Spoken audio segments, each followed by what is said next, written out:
lives.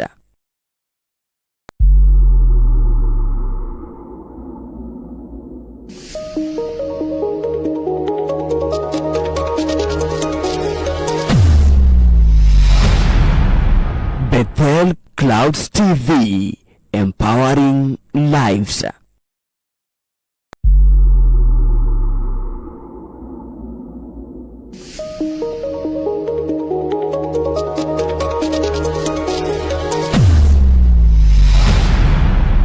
Bethel Clouds TV, empowering lives.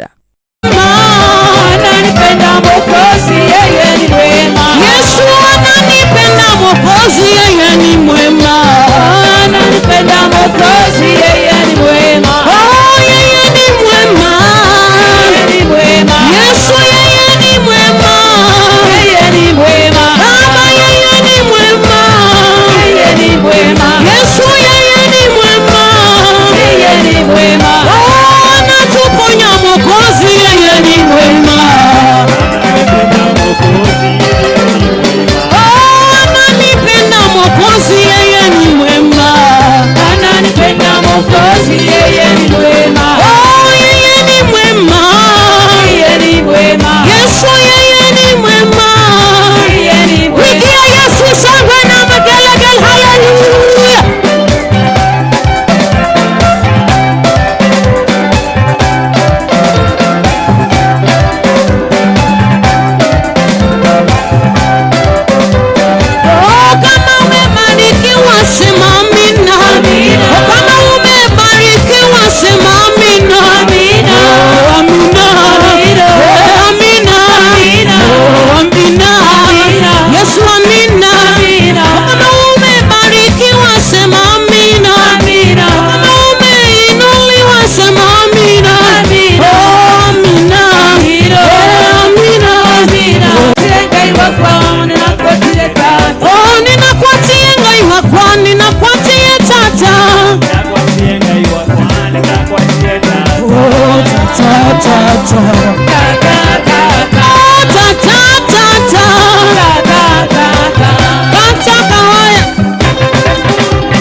karogera Jesu ekadira inade kasobe moyo eboyo Jesu eboyo eboyo Jesu eboyo eboyo Jesu eboyo ekadira inade kasobe moyo atonya gada ide wakanida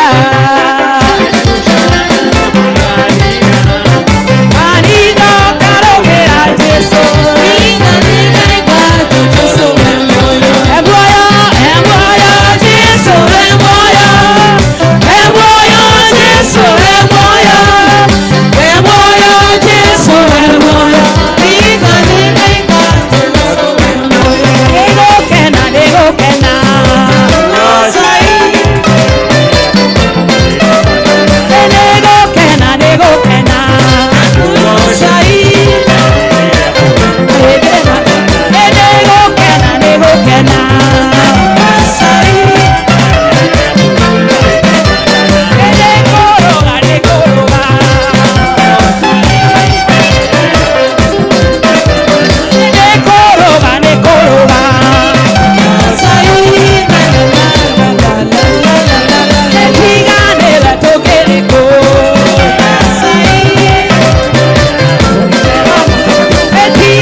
Martine,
Tumumure twariake tagomatimayo ereiguire Jesu akehetoka akemwera Jesu chigwera naoka Jesu negwetereire ukomode oyokirereire ora yakwa eyo yenada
egwetereye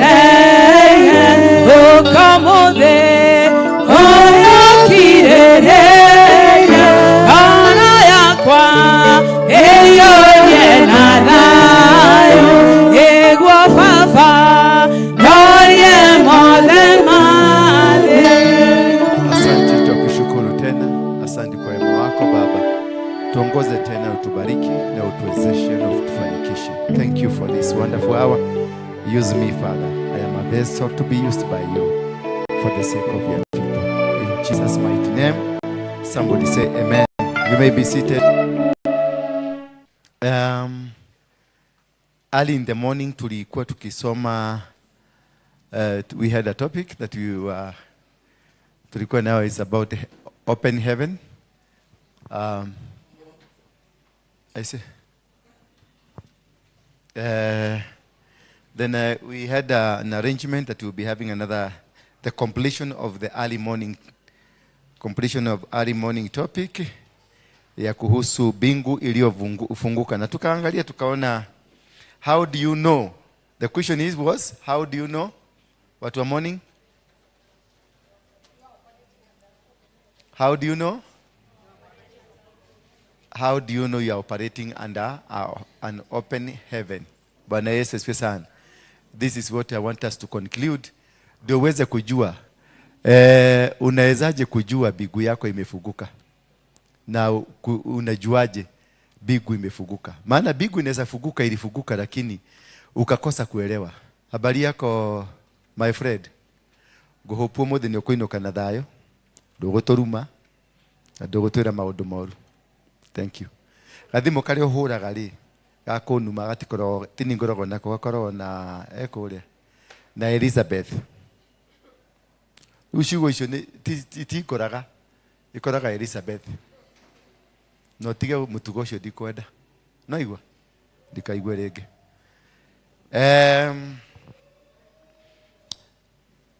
Simulitaka nika hiyo maisha. Nimukumenya, nimukujua mwanyonete utuko. How do you know you are operating under an open heaven? Ukimenya atia iguru ryaku ni rihinguku. Tondu iguru ni rihingukaga, inafungukaga, lakini mtu anakosa kujua. Ndio nakuta inakuja season ilikuja lakini ikafanya nini? Ikaenda. Season ilikuja, ulifunguliwa, bingu ilifunguka, lakini kwa sababu ya kiherehere, kwa sababu ya mrukaruko, kwa sababu ya kutojielewa, unakuta season imekuja na imepita. Tena unaanza kulia, unaanza kusema Mungu angefanya, Mungu nini, ninaomba Mungu ati apostle nitwahoire ukihinguka hanini, dukekehinguka, ugeshoka ukihinga no rimwe. Yani unashindwa kama kalifunguka kanidi. Ni nini lirudi kafunga? Sinuo lishindo kuweka kashineka. Bwana Yesu asifiwe sana. Wako no alemire gwekera kashineka ari murango cio no yecokagia. Na wacokia ri ugwetera wako we wa miaka 10 utaongoja miaka ingine 10. That is how God operates. Kama season yako inakuja after 10 years, you will wait for another 10 years. Ukipita sekondi moja, 1 second peke yake iruke, you have forfeited your 10 years of wastage. Umengangana for those 10 years, because always unakujaga unabarikiwa in the 10th year ama in the 5th year ama in the 3rd year. Hata kuna wengine wanaenda 20 years. Just imagine. Sasa mama kama wewe unabarikiago ati miaka baada ya miaka 20. Sasa hii uko na miaka 50. Sasa utajirali uroge haruge. Ukatoka utana mageo haha. Afoso. Nurandikana higo no akokanire. Kuligiano na huko ndani, maana unajua meno kingoka mtu anaingia na huko kunaingia huko kunaingia kenguru kinaingia. But why did this happen? Because you never understood when the season came. The most important thing is to understand the season. Ikiingia, work on it and work like you never work again. Unafanya like mimi najua this is my season and nobody will stop, nothing will challenge me. No matter what, I can spend anything and everything to make sure I capture my season. Na nikicapture season yangu ninaendaga inaweza kwenda hata 100 years. I will enjoy in the trappings of power within, as long as you capture that, as long as that one moment, that 1 second umeicapture. Ukicapture inafungua mlango, na hiyo mlango haiwezi kufungika, haiwezi. Ukisikia mlango ilifungika tena ikafungwa, ulikuwa kwa season ya wenyewe, ulikuwa umeshuherera. Bwana Yesu asifiwe sana. So ukitaka kujua season yako iko kabisa na ni season ndio inasema saa hii, unakuaga na moyo wa kusamehea. Kama hauna a forgiving heart, ujue you are not in the season. Mtu mwenye ako na season haonagi kitu kikubwa. Oto muite namna gani anasamehea. Ukimwambia namna gani you feel like these people did nothing. Hiyo ni hivyo tu uliona ufanye.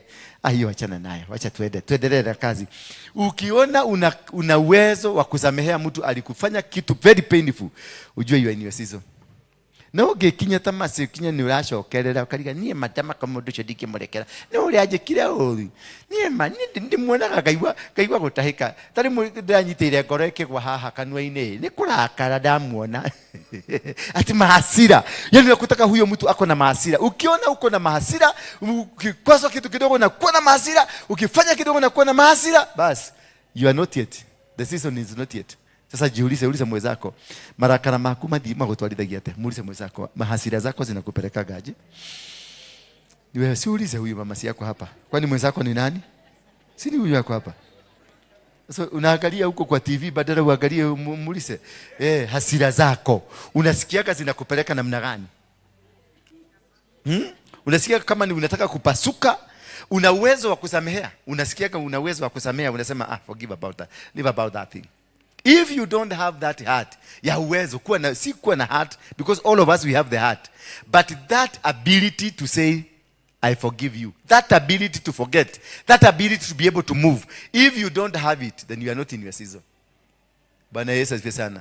The heaven has not yet opened, because the connection between you and the heaven, it is being in the will of God, being in the super moment of God, because you will not want to offend God. You will want to ask God, can I go? Like David, can I go? Bwana Yesu asifiwe sana. Also going to fight, also going to beat people or to do something, it is in the will of God. You ask God, can I go for them like David? Because David asked God, can I go? Unaenda kunaenda kwa nyumba ya Mungu, unavaa ephod, unauliza Mungu, ni vizuri nifuate? Ni vizuri niende ninyorosa ya watu? Mungu atakwambia yes, nyorosa, ni mimi nimekupatia ruhusa. Na utaona amekupatia nguvu, maana you are operating in an open heaven. Bwana Yesu asifiwe sana. Sasa ukiona hauna huyo uwezo ya kufunguka, ya kusameheana, basi you are still struggling. Bado haujakamilika. Number 2, if you don't have bitterness, ukirealize that nowadays sina ile bitterness nilikuwa nayo, hata mtu anaona haya tumeongea hiyo kitu na hakuna bitterness. Sasa ukiona bitterness ni kama iliisha, ile machugu, ile ya kutaka, unasikia vibaya, una react na unaweka hiyo kitu kwa moyo, basi unaona kama hauna. Unaweza, yes, bitterness haishagi, iko, lakini kuweka hiyo bitterness, ukiona hauna story ya kuweka hiyo bitterness, hiyo kitu inaisha hapo, basi unajua bigu imefunguka.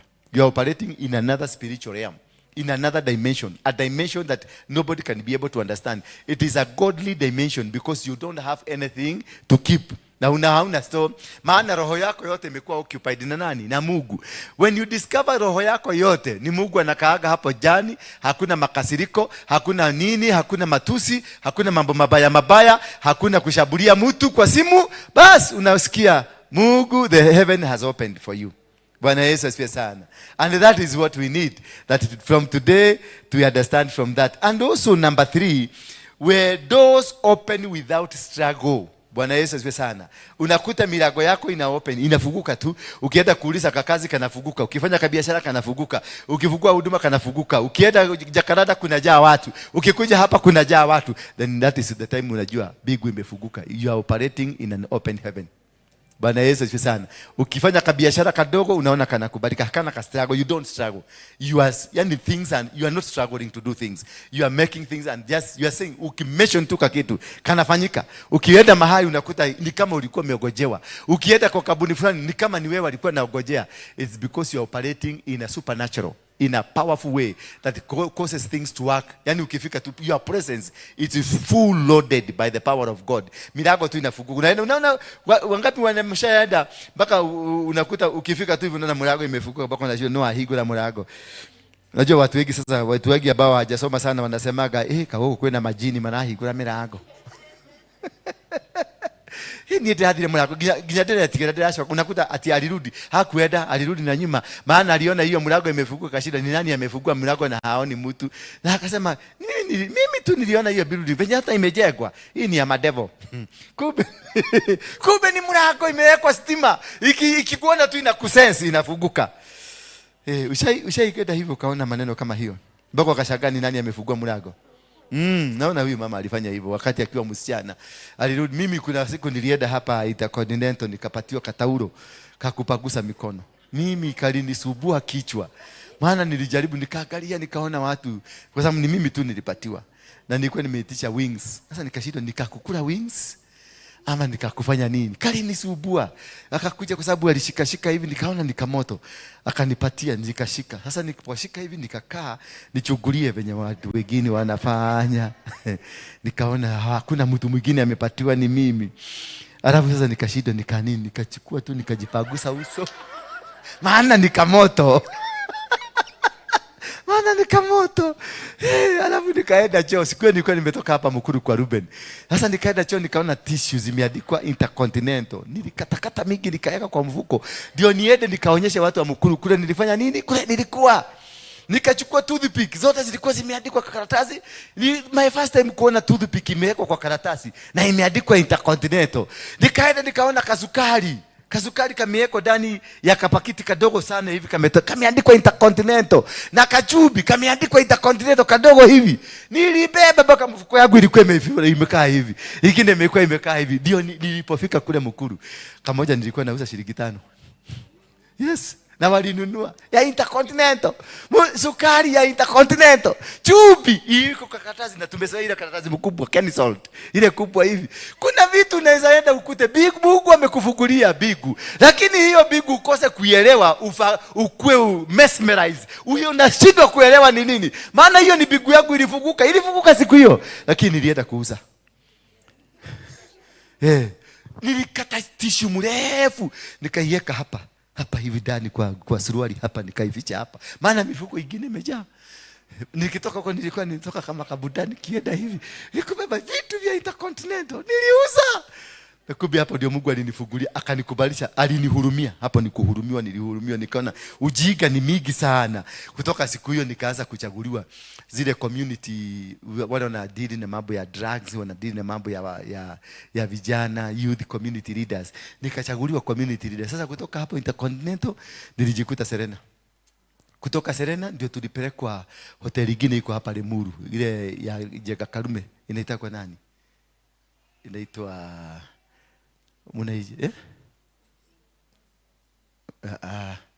ya Jega Karume iko hapo chini. Hata mjui. Mwetua wale moyo na motioe. Msiwachana nayo.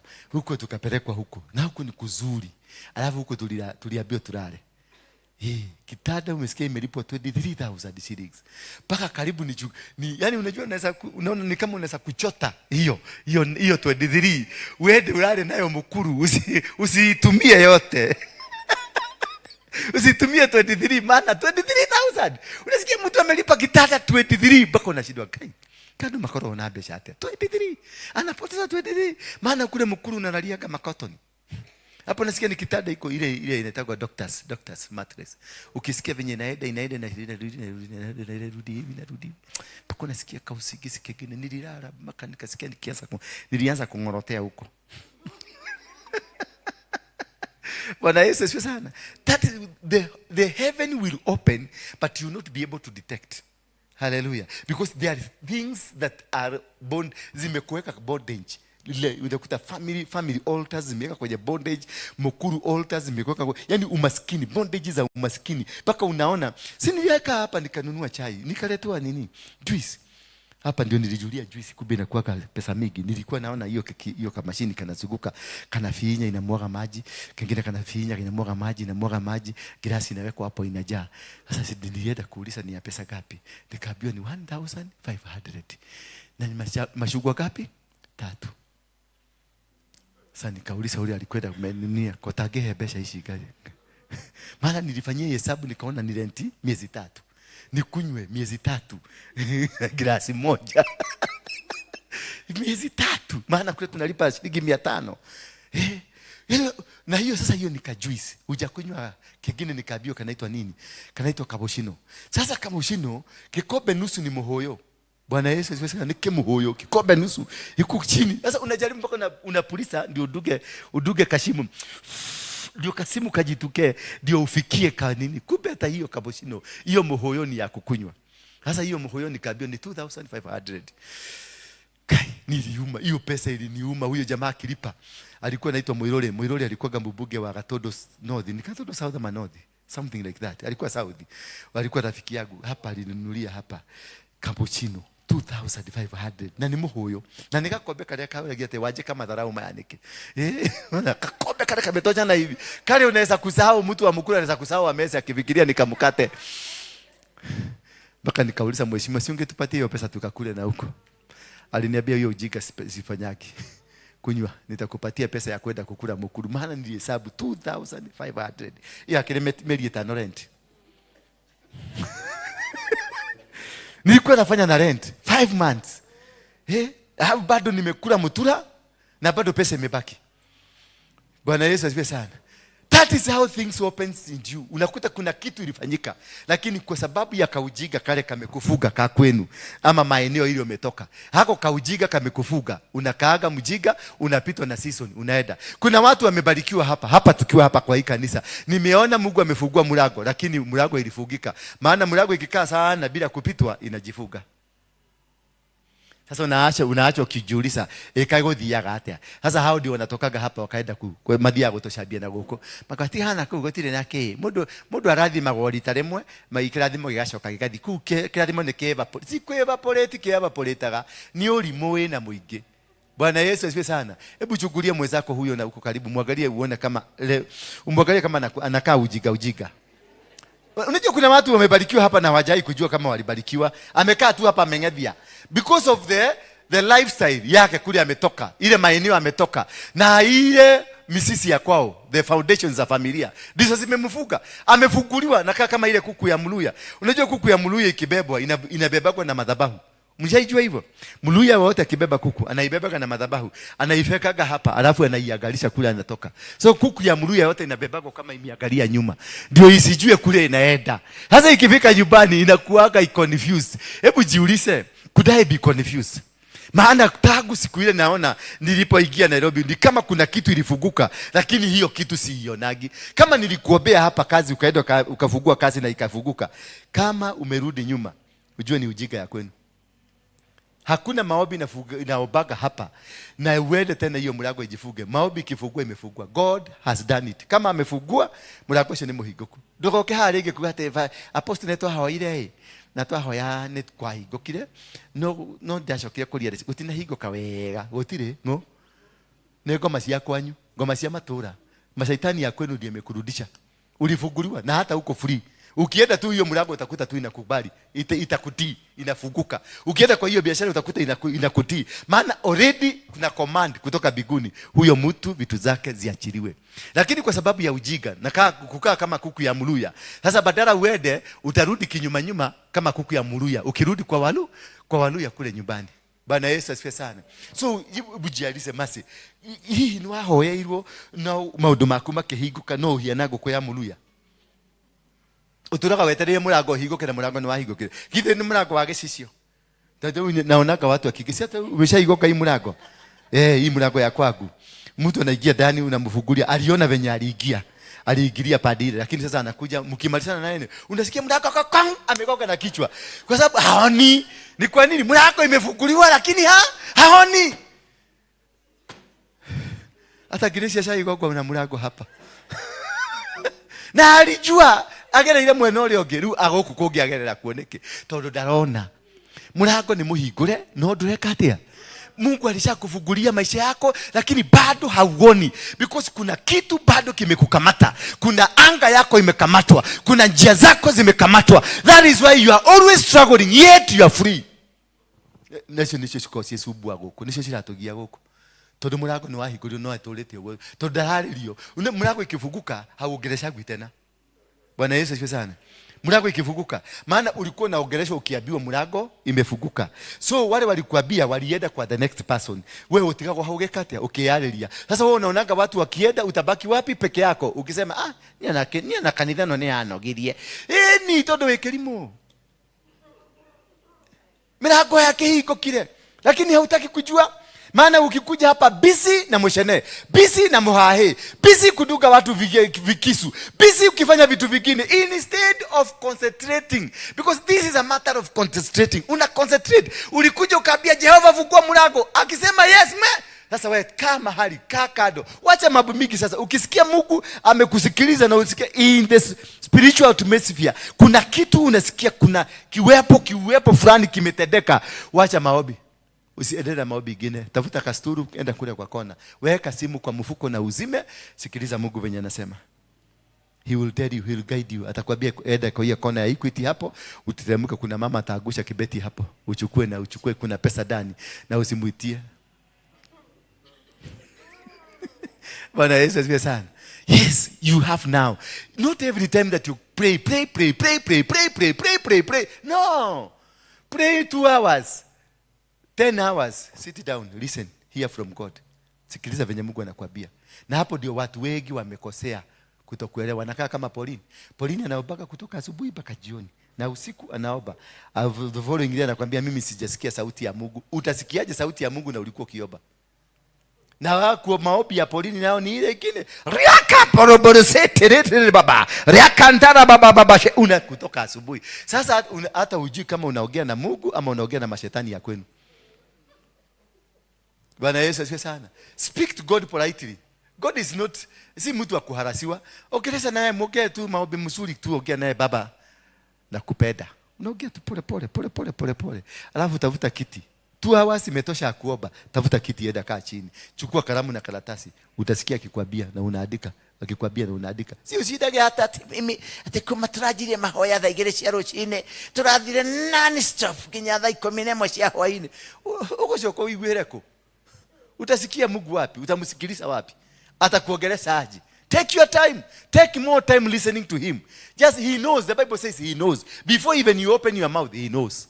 Before you start even, hata kabla uingie kwa hii mlango, anajua ile kitu ulikuwa nataka. So just fix it. Nikuje umwambie because anataka uzungumuze kwa mdomo yako. Then pull your chair. Ni ukienda Katoroni, wacha kuenda Katoroni kupigia watu makelele huko mingi. Unaingia karumu kako mpaka kutoka asubuhi mpaka jioni, hutaki watu wengine waingie. Ingia karumu masaa 2 ama 1. Uende kwa Kirorie, chukua kalamu na kitabu, enda uanze kuandika. Utasikia mambo mingi na Mungu atakubariki na utatoka hapo ukiwa na answer. And maybe some mimi siedagi Heaven's Gate makule kwingine nikachukua siku ile kama ni 7 days naendaka siku moja. By evening nakuanga na answer.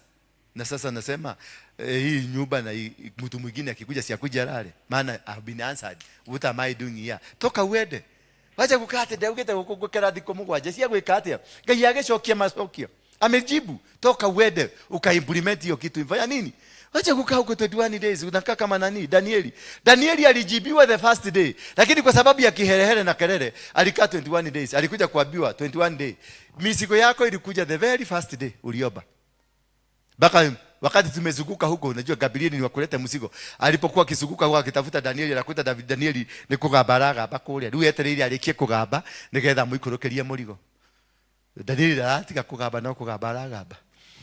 Ni kugaba baka ikabidi Michael ateremke abie Danieli, wewe mzee ni nini unasumbua watu kule bigu na baba amesema alilete na iko na nani, kumbe naye Danieli anaitwa nani, Gabrieli, kwa sababu ya kuzunguka na mzigo akakaputana na Prince of Persia, akamkamata akamwambia leta hii mzigo. Ni ya wapi?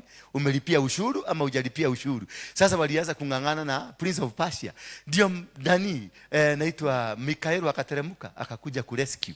Lakini mzigo ya Danieli ilikuja the very first day aliomba. Unaweza kuwa mzigo yako ilifika the very first day uliingia hapa. Wakati uliambiwa nenda kwa Dora Waroige, ukauliza Dora Waroige ule wa Mogeke, ule mkora, aliokoka, siku hiyo tu uliamua kukuja. Au ukapigia makaseni 3 na maneighbors 4. Dathi kwa kanitha ka Waroige. In case of anything ile Doake menya kule dathi. Mzee akakuuliza unaenda wapi? Dathi kuona mutumio rashi alile kule Kenyatta. Na kuna watu karashi alile opposite. nikaregeire nda niguo ndahata guikaikaraga ito kainitha kawaru ingine gathomagwo rucine gathomora Java na gathomwo hwaini riu ni urona tongethie ku kore ni hiko garathomoka hwaini guikare nginya hwaini riu muthuri ni amenyete mutumia uyu raciarire Kenyatta ndanaciara wega uguo ni ngumuikaragia bwana sifiwe sana. So you don't struggle. The moment you realize you are not struggling in whatever you are doing, the doors are open. Don't need to pray more. Wacha kupiga makelele. Sasa nenda ukae chini ulize Mungu akupatie maneno. Inakuwa downloaded kwako kama ukiandika. Na hiyo ingine spiritual, unakuwa na kitu inaitwa spiritual empowerment. Every time you are moving around, you are spiritually empowered. You feel the Holy Spirit around you and you feel the power of God is walking around you. Unasikia kuna presence fulani inatembea. Unasikia tu hata ukitembea hivi unasikia ni kama kuna watu wako karibu na wewe. Ukikaa chini unasikia kuna ile gunyerere. Unasikia gunyerere. Unasikia nywele ni kama kikitu. Unasikia mwili mzima. The presence of God is around you. And when the presence of God is around you, when you ask for anything, it is immediately given. Hallelujah. And that is how we pray. Ukitaka sasa kuomba, I want to teach you how to pray, how to fix something. When you pray na uombe usikie umelikera ndani ya spirit. Umesikia sasa hizo goosebumps zimekuja, unasikia ni kama kuna watu wako hapo, unasikia kuna kitu, kuna presence fulani imekuja. Unasikia kuna wengine nasikia kijoto kinaingia. Kuna wengine nasikia hiyo gunyerere, kuna wengine wanasikia ni kama kimtetemeko. Kuna wengine nasikia kuna kitu yani unasikia kuna kimudu kiguku. That is the time to fix what you want from God. That time. Sasa hiyo bigu imefunguka. Wakati unasikia the presence of God, bigu imefunguka. That is the time. Hapo ndio nasemeka nina baba, baba no menya ndireda muthuri. Ataletwa hapo. Bwana Yesu asifiwe sana. Baba no menya ndireda kamugoda. It is answered there because the heaven is open. Ushinasho nekeshireda. Tati role nyamuicio no amenya. Esia. No rashire hile bongo. No korone maji. Sasa unaelewa that time, and that is very important to note when you are praying. You don't continuously pray. You pray with sensitivity, understanding in the spiritual sensitivity. Bwana Yesu asifiwe sana. When you pray with spiritual sensitivity, what happens around you? Ni nini? What happens around you? You feel the presence of God. And at that moment you feel the presence of God, that is the time you fix what you want. Before that, if you don't feel the presence of God, don't fix anything. Because bingu mlango haijafunguka, haujaanza kusikilizwa. Lakini ukisikia presence imekuja, usikie kuna kitu, atmosphere imechange, joto unasikia kuna watu wanasikia joto ya kabisa, kuna watu wanasikia gunyerere, kuna watu wanasikia goosebumps zinakuja. That moment goosebumps zimekuja. That moment kajoto kameingia. That moment kakitu kameingia. That is the time the heaven has opened. Hapo ndio unawekaga petition zako, unaambia Mungu ile kitu nataka na itafanyika hiyo. Sasa na uicapture, na ukiweka hiyo usikie in that moment ndio umeachilia hiyo, alafu immediately seal it with a sacrifice. Immediately seal it, utoe sacrifice mali unatoaga, toa hiyo sacrifice immediately, we seal. Maana wa shetani wamesikia kitu yote shetani yakuagi akijua kama inakuja, they don't know your blessing until it is mentioned. When it is mentioned, ndio wanasikia, umutumio ushogwe na gari, ako na Range Rover, ako na shamba, hapo ndio wanasikia. So kuna tumwa malaika wa kishetani, wale wanazuiaga shamba, wale wanazuiaga kitu fulani, wanatumwa immediately wakuje waanze sasa. Si kukuzuia, ni kukukeep busy. Waza wanakuchukua, wanakupeleka Naivasha. Tu wanaenda Vasha safari lale, mnaenda Vasha safari lale. Kutoka hapo anakuambia tuende Nakuru, zinakupeleka Nakuru. Kutoka Nakuru wanakupeleka kwingine. Yani drill tactic za kudivert. Satan has no power to stop it.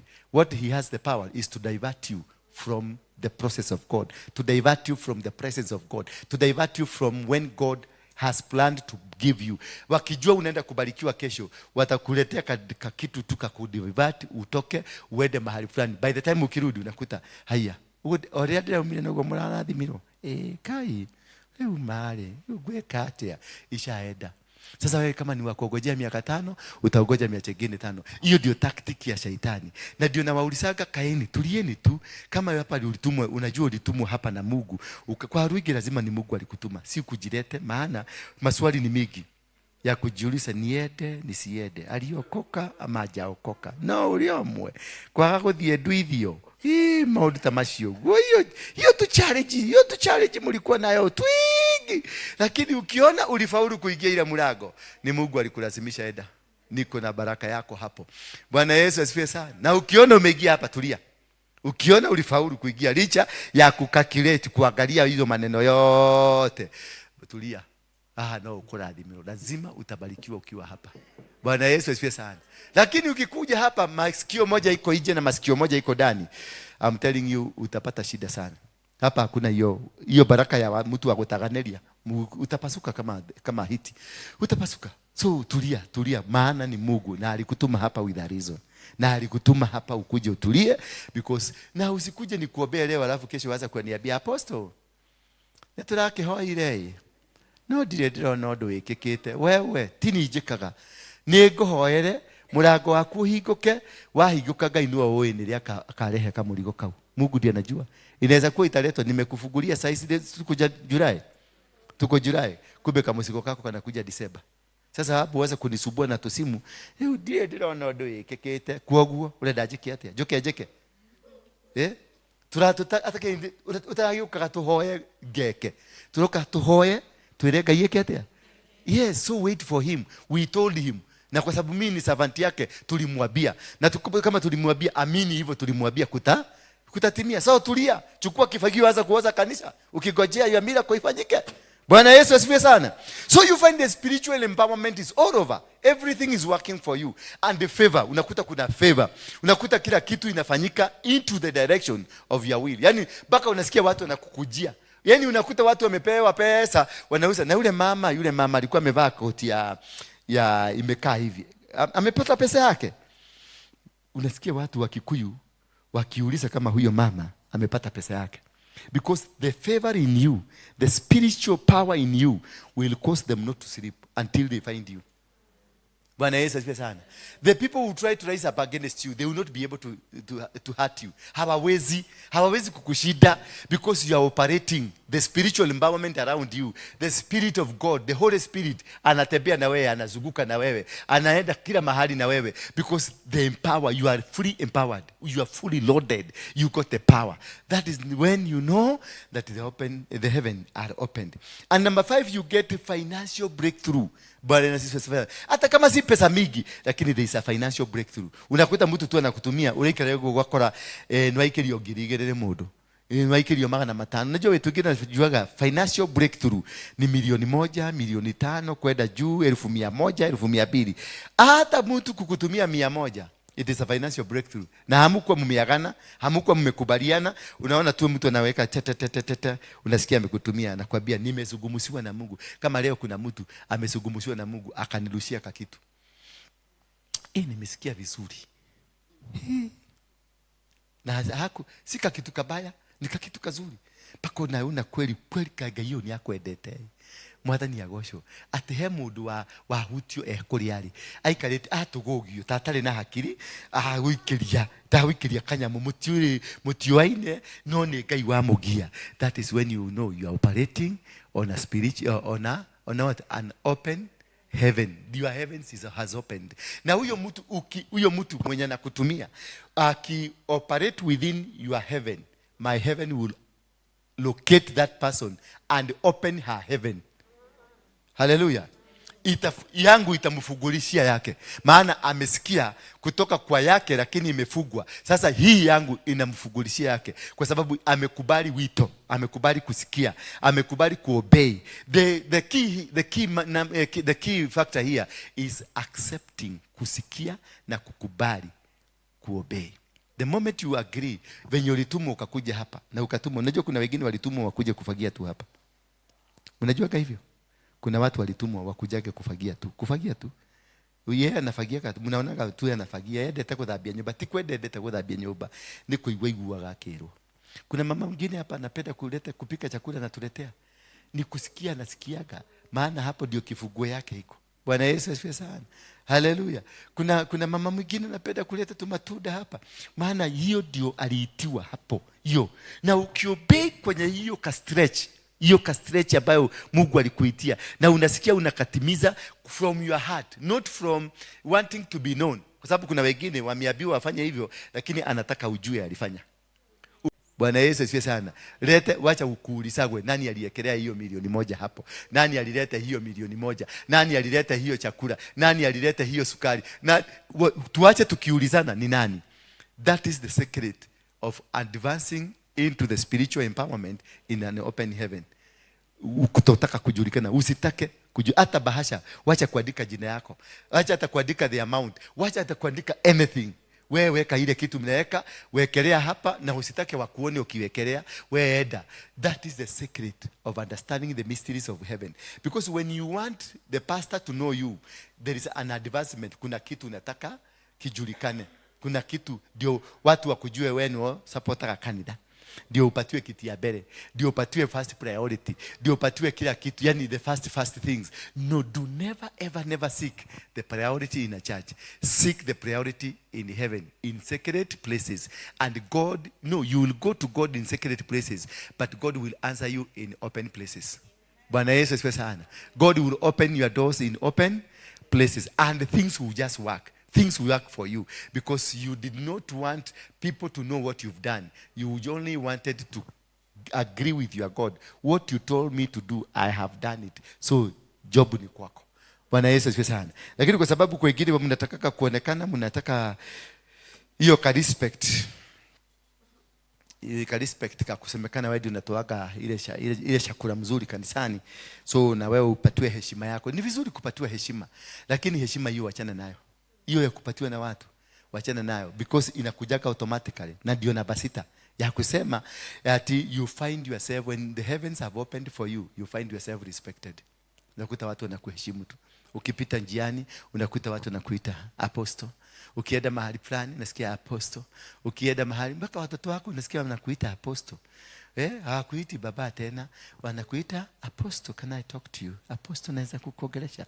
Ukifika hapo na watoto wako wameanza kukuita apostle, ujue milango ya mbingu imefunguka. The respect. Hiyo wametambua mafuta. Na watoto wako wakitambua mafuta, dunia imetambua.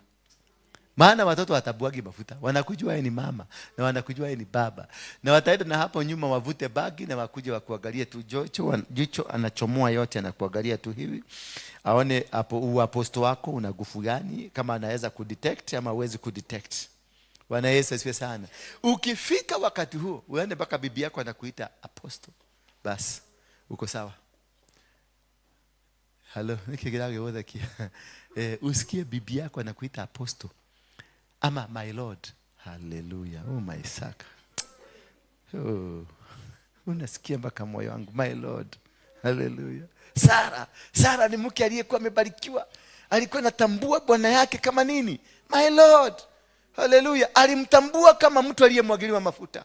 Alimtambua kama mtu aliyeneemeka. Alimtambua kama mtu aliye si wa kawaida. Ni mume wangu lakini si mtu wa kawaida. Wakati utaonekana sasa muonekano wa watu wale wengine, unaonekana wewe si mtu wa kawaida basi. Si kama nyinyi hapa. Unajua nyinyi monyanaga tade mudu akuleithia ng'ombe ukamutheka akuleithia kuria ruru. Mutingika ya maguta.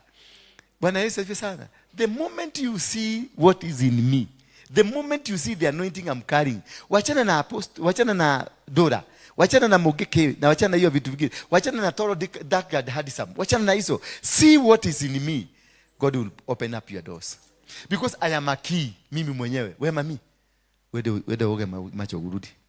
Diwe dhabe hali. Kotara ile toro. Diwe dhabe, okera. Simama wede pale oge. Wewe kwanza ndio unatakaga usikie maneno na unaanza kulala hapa, ni vibaya sana. Kawali yake. Umekula buta pale. Lanja wa mtu akulagi ugali. Unakula ka light food. Si ndio? Msikulage ugali. Naonanga sasa mkieta kidogo. Na isa hii ndio unakuaga na ile maneno mzuri ya kusaidia kufungua maisha yako. Sasa naonanga watu wamekuja kwa sababu ya kula kaugali. Na hiyo Shetani ndiye anakuambia kula kaugali ndio usisikie maneno. Bwana Yesu asifiwe sana. Mnanielewa lakini? Mnaelewa what I'm saying? Because I need you to understand how to tap. Na nataka kutoka sasa muanze kubarikiwa. Do not look at me as that man you know. Maana kuna siku mama twariganire itherũ. Nwanyita taru uyu rira tuigagira mishinga ri nwi no koronaga no kamundu kawigagira mishinga. Nwanyita uguo no age kurathimo no atore guku na age kurathimo.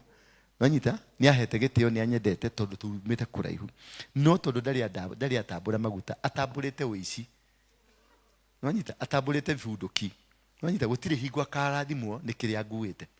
Mnanielewa? Lakini hakuna siku mlango yako itafunguka kwa sababu ya kile nimebeba yako ya siku hiyo. Maana ulikuwa unanitabua kama mwizi, nikikuletea bunduki unaweka, si nilikuwa nakuachia pesa.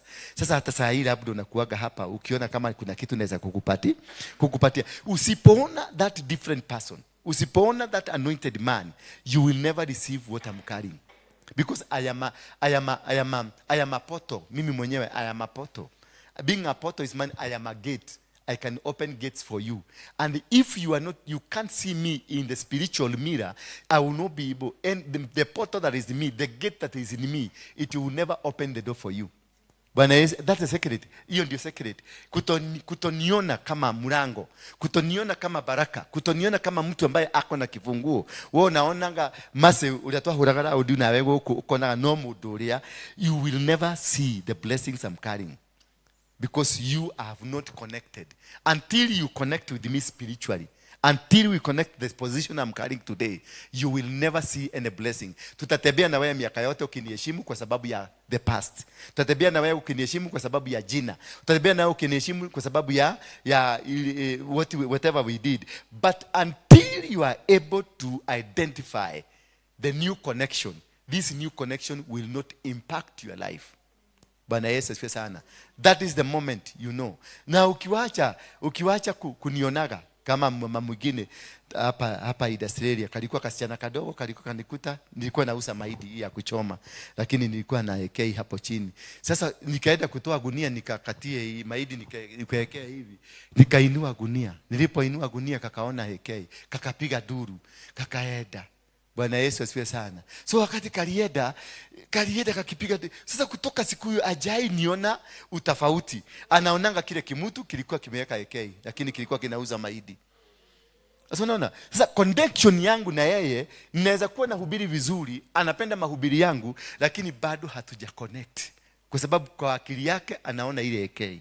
Kwa akili yake anaona ile mahindi, ile nilikuwa namuhusia. Kwa akili yake anaona ile venye nilikuwa namtongosa. Bwana Yesu asifiwe sana. Until you transfer your mind to see the man now you are sitting under. Maybe you saw me on television ukasema Kevi goko kwa waruige. Wakati ulifika change the tune, change the version, change the system, fit into this Waroige you are seeing today. Because the Waroige you are seeing today is not the Waroige you are seeing in the past. That past, ule Waroige wa mkora, ule Waroige mlevi. Kwa sababu Waroige alikuwa kama mlevi, alikuwa anakunywa kamunyweso. Huyo Waroige wa kamunyweso sio yeye sahi, huyo ni Waroige mwingine. Sasa connect na anointing iliyo ndani yake, ndio ikusaidie, ndio ikupeleke the next level. Bwana Yesu asifiwe sana. Hata Waroige akikutokosa, maana mimi ni mtu bado, nitakutokosa koki. Nikikutokosa, hiyo mtogoso usiibebe into the spiritual pattern. Itakuharibia, itakuvuja. You will not be able to access. Tutatupendana na wewe, tutaenda Marojini na wewe, tutaenda Mombasa tukule happy, tukule tunyama, tumumunyane, tunywe kawaini hamwe, but you will never access the anointing that I'm carrying. In any case, you'll be carrying the curses, because utakuwa an impediment to the presence of God, to the flow of the presence of God. Because itafika mahali umeanza kwa sababu ya mzoeano, utaanza kuongea baya na mimi nitaanza kukasirika. Nikikasirika nimekublock. Anytime a man of God anakasirika kwa sababu yako, amekublock. He doesn't need to come and open aseme nimekublock. Anytime mtu wa Mungu amekasirika kwa sababu yako, mlango yako imefungwa. Because these people are spiritual gates. And they have a conversation. They have a leeway. Wako na hiyo transaction. Hiyo kadi ya kufanya transaction. Ako nayo. Na hiyo kadi akikataa nayo, it means hakuna swiping, maisha yako itakwama na utakuwa locked. And this is what has caused many people, more especially in this church. Tulizoeana. Maja nilijaribu kuwaleta karibu ndio muni understand, mkuje karibu ndio tuweze kupelekana pamoja. Na mimi nikakosa kuelewa hiyo responsibility ya kuwaleta karibu sio yangu, ni Mungu anafaa kuwaleta karibu. Ndio mkuje mkiona Mungu aliye ndani yangu. Bwana Yesu asifiwe sana. Sasa I took over responsibility that it was not mine. So nilifanya mkose heshima. Nilimfanya mnikosea heshima. Maana nyinyi nyote mmenikosea heshima. Na wakati mlinikosea heshima na nyinyi milango yenu yote ikasimama. Bwana Yesu asifiwe sana. Until I realized, ndio naonanga kile wakati nikikuja hapa huanga natubu. Huanga naambia Mungu nisamehe ile makosa nimefanya. Because I want to reconnect you kwa the right wiring. Niwaweke into the right wiring. Ndio muweze kubenefit with what I'm carrying. What I'm carrying is very special. My dear friends, what I'm carrying is very, very, very special. I am not an ordinary pastor. I'm not an ordinary apostle. Mimi si apostle huyo apostle. Mimi si evangelist. I am one of few people selected for an operation. Are you getting me? Selected for what? An operation, for a mission. I'm on a mission. I'm on something targeted. I'm on something that I have to accomplish. Bwana Yesu asifiwe sana. Moses was on a mission. Elijah was on a mission. Hallelujah. Joshua was on a mission. Those kind of people, they rarely come into your life. And when they come into your life, they impact your life. They change your life completely, or they destroy you. Hallelujah. You cannot raise a finger against them. You cannot defeat them. Not unless God wants. You cannot defeat them. You cannot fight them. You cannot bring them down. Hata ufanye nini. Not unless God wants. Joshua was there. Wakati Joshua alikosea. Wakati walikuwa wameambiwa waende Ai, wakifika Ai wasibebe kitu ya Ai.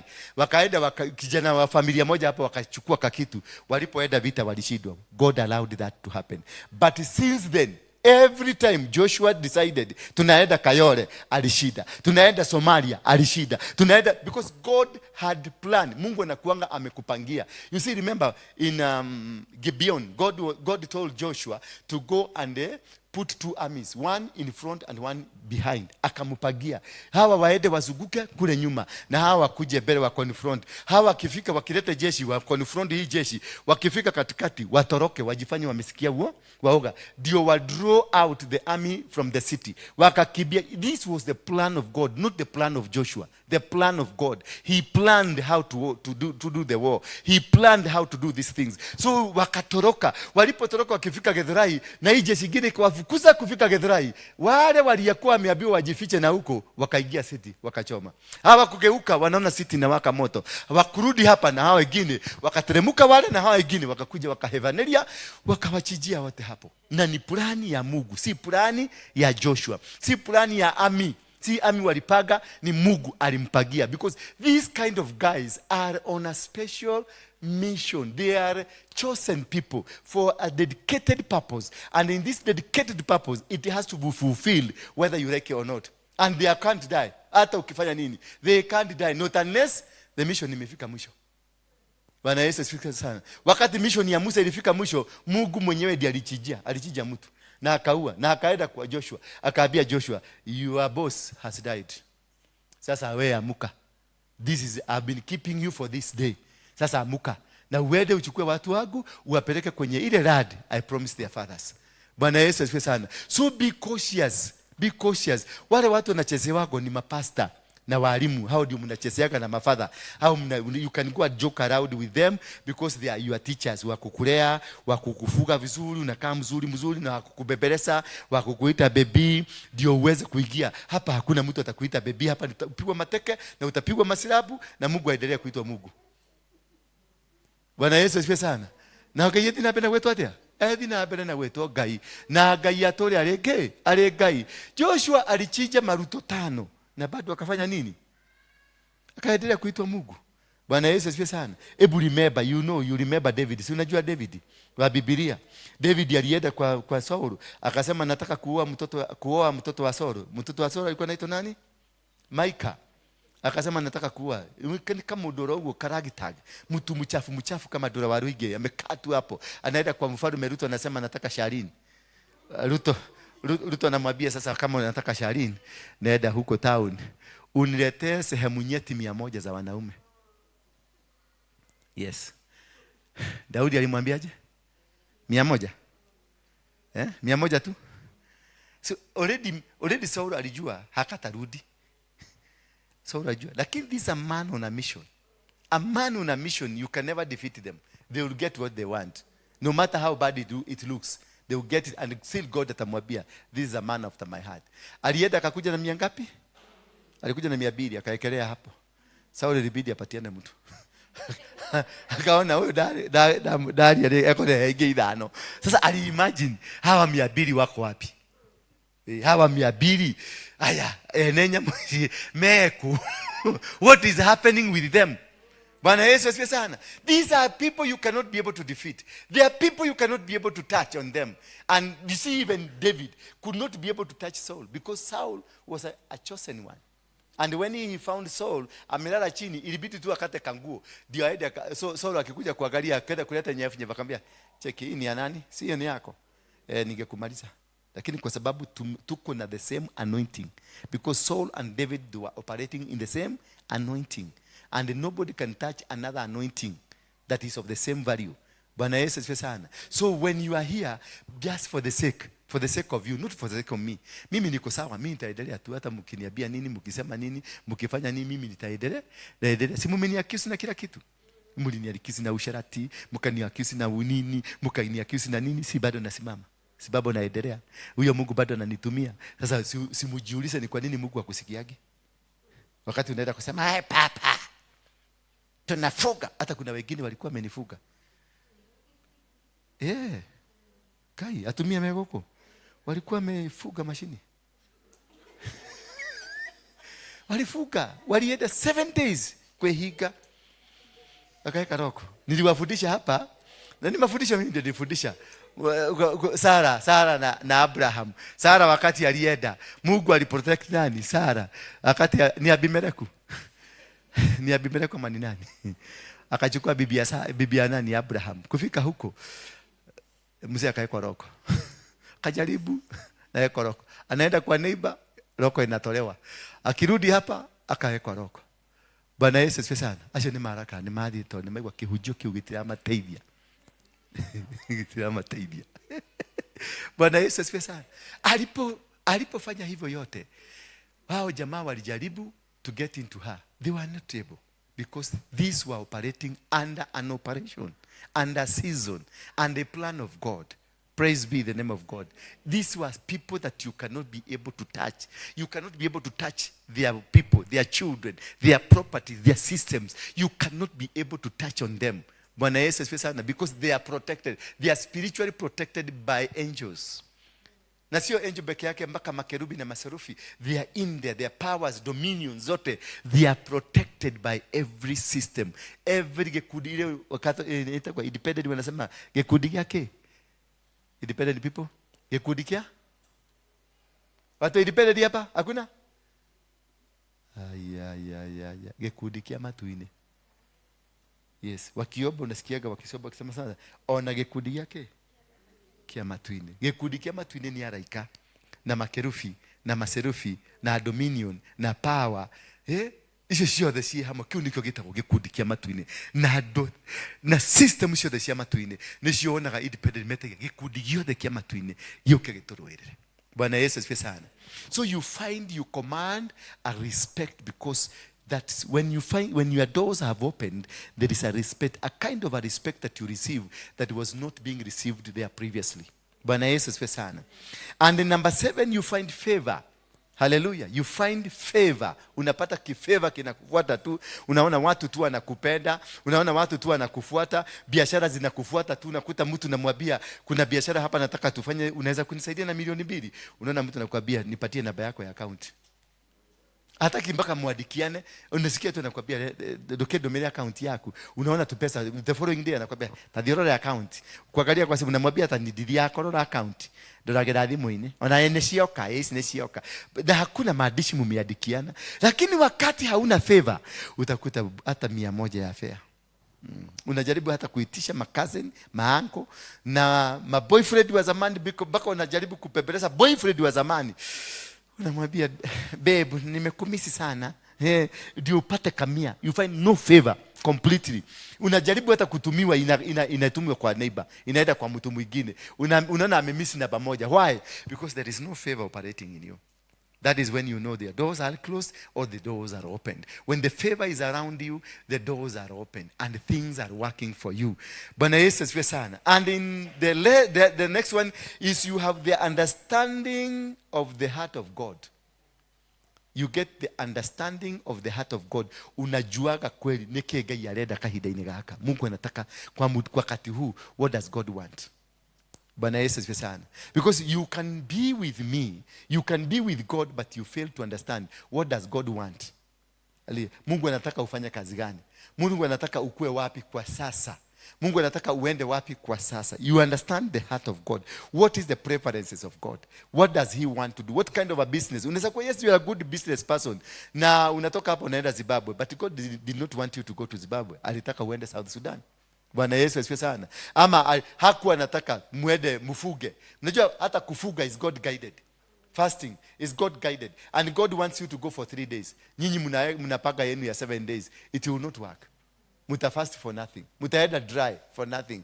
Until there is that communication, heavenly communication. Kusikia, this is the heart of God. This is what God wants. God, Mungu amenituma nipatie huyu mtu shilingi 10. Mungu ameniambia nipatie huyu shilingi 100. Mungu ameniambia niende kwa kanisa hii na nikae huko because he has chosen. Kuna mama mwingine mmoja alinipigia simu akaniambia, God has called me. Nikuje nisafishe hiyo madhabahu. Nikuje nifanya nini? Nisafishe hiyo madhabahu ya kwako.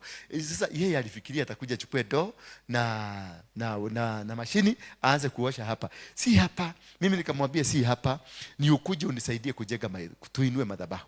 Ukuje unisaidie because kanisa kwangu mimi nimezungirwa na wakora. Ukuje unisaidie kujinasua kutoka kwa wakora ndio tukue na the right people who will build the altar isimame. That is the heart of God. Bwana Yesu asifiwe sana. But now yeye alikuwa anafikiria ni akuja nini? Na ambaka alikuwa anaanza kuniuliza, "Gore brush, gore na sabuni, mudhapagia na sabuni yoreko." Sasa mimi nikamwambia hapana, si sabuni, ni ukuje unisaidie, uingie katikati ya system ya kanisa ndio tuinue, because you have been sent here as a pillar. Yeye hakuwa understand ni pillar, ametumwa hapa kama pillar. Yeye alikuwa anafikiria ni kufagia. Haleluya. Wakati nimwambia hivyo akasema wacha niende nikaulize Mungu tena, nikajigemenyage kene kelimo. Bwana Yesu asifiwe sana. So when you are able to get the understanding of the heart of God, unasikia Mungu anataka nini, Mungu anataka ufanye nini, and you always do what God wants you to do. Wherever you go where God wants you to go. Whatever you do where, because me siwezi kuenda mahali popote bila Mungu kuniambia, siwezi. Ati uniite kwako nikuje mjarite, ndigioka Ngai atajirite. Igioka gwaku maundu mari igionera ku Ngai atajirite. Ungemona rucio ni usine. Igwe niguo ngekwa gurukite unyuite waini igere. Ugacoka ugacomoka na gakuo karia kasimi thuru kahia na gacungi. Ginyoka ligo ni kuguruka nikieka. Si kupenda ni mimi. Makosa ni nani? Ni mimi. I went there without the permission. The heart of God was not there. Lakini mimi nikajipeleka wapi? Ni hapo ndio naigiaka kwa magario. Naigia kwa hizo temptation. Na unakuta niliingia mpaka nikaingia kabisa. Sasa hapo nikitoka hapo ndio Mungu ananiuliza maswali, ananiuliza weka ate leo morio. Weka ate morio. Sasa ndio naweza kuomba Mungu, Baba nakuomba unisamehe.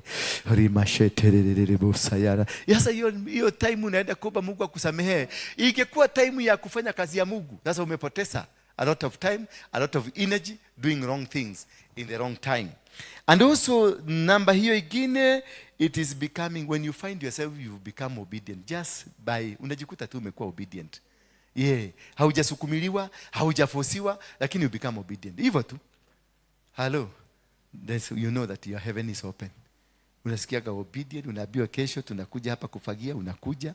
Na hata una fare lakini unajua kesho utafika. Ukikuwa obedient, God will provide. Hapo ndio unajuaga Mungu anaprovideaka kila kitu. Umeambiwa tuende function fulani, tuende Mombasa, huna pesa lakini kwa sababu ya obedient unasikia milango imefungwa, unasikia mtu amekutumia from nowhere. Your cousin ambaye anakaga Australia, mlikosana kitambo. Akasema ni jikarete ndena simegere. Dorete gociragia Mana ito leo tuoraniria ke. Mnazungumza mnabia na pole. Nakwambia dago ikiria 50,000 die. uthio nyuga cai ndakena muno niwe kundekera na arikia gutuma marakara maria magacoka mukahitania. But it is because you became obedient. You have caused doors to open. Doors that could have never opened. They are opened, they are forcefully opened. Zinafunguka. Na zikifunguka zinakupatia kisha zinajifunga. Bwana Yesu asifiwe sana. Hallelujah. Unakuta kiburi yako akikupendi na akitaka kikukuona kinakuitaka wewe ni wa shetani, ni wa devil. Kinakutumia tu pesa, unaona kimekutumia 100,000. Zamani kede mwikiria giriga na lemwe. Ndije kuhoya hoya gatarubwa. Bwana Yesu asifiwe sana. See, it is your obedience that so obedience causes door to open. Obedience causes people to just favor you. Obedience causes things to work for you. Obedience causes many things to happen. Yani unakuta vitu zimefanyika tu because you obeyed. The moment you obey to do the will of God, things will work. They will open. Nobody will be an obstruction to whatever that you are doing. And finally, you become fully dependent on God. You become fully dependent on God. Unakutaka kaine gai. Usho no etwetaga gai. Tamakani de kalirio gwe. Ndona guoko kwa gai. Kweli ni Ebenezer.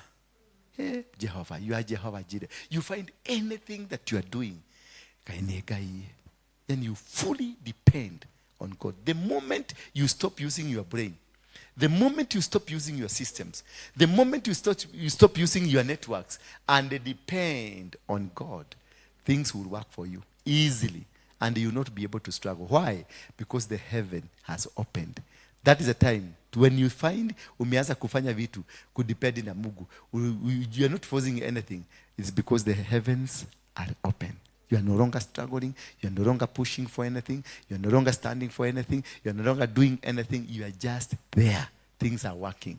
And the moment you discover things are working for you, effectively, yani unakuta unaitwa mabiashara tu, unaitwa kila kitu, unaitwa, yani things are just working because you are fully dependent on God. You can't move, you can't do anything. You wait for God. Unasema wacha tugoje Mungu asitusikie anasema namna gani. Wacha tugoje tuigwe gai wedi wa gai urauga atia. Reke tuike wedi wa gai. Reke turugame no ya gai aratuya. The moment you discover you are not sitting down to plan and you are waiting for God to plan for you, the time is open for you. Your heaven is open. Finally, when you choose the life of faith. When you choose the life of what? Faith, that you depend on faith. In anything, you depend on faith. You become, yani, ni mtu wa faith. Kama nani, kama Musa, kama Abraham, mtu wa faith. Those people that will work on faith. Kama mimi naweza kukuabiria kesho tunafanya kazi ya shilingi milioni 10 na saa hii sina hata dururu, lakini ikifika kesho tutakuwa na hiyo milioni 10 na tutafanya hiyo kazi. I've never opened a business nikiwa na capital. Sijawahi. Na hakuna business yangu yote ambao nimewahi kufanya imefail. Inafuaga na inafaulu. And I make money, good money for that matter. Without money, I make money. Bwana Yesu asifiwe sana, because I have faith. This idea, because one thing before I started, naulizaga Mungu, namuuliza, are you in this? Then I will raise a sacrifice. Niambie Mungu, nimeraise hii sacrifice ndio kama hii business si ya ukweli. Huyo mtu ananiletea biashara, apotee na apotee. Kuna kamisa kingine hapa tulikuwa tunataka kufanya biashara nako. Kalikuja hapa. Tukaenda tukaongea nako siku moja, tukaongea na tukakubaliana.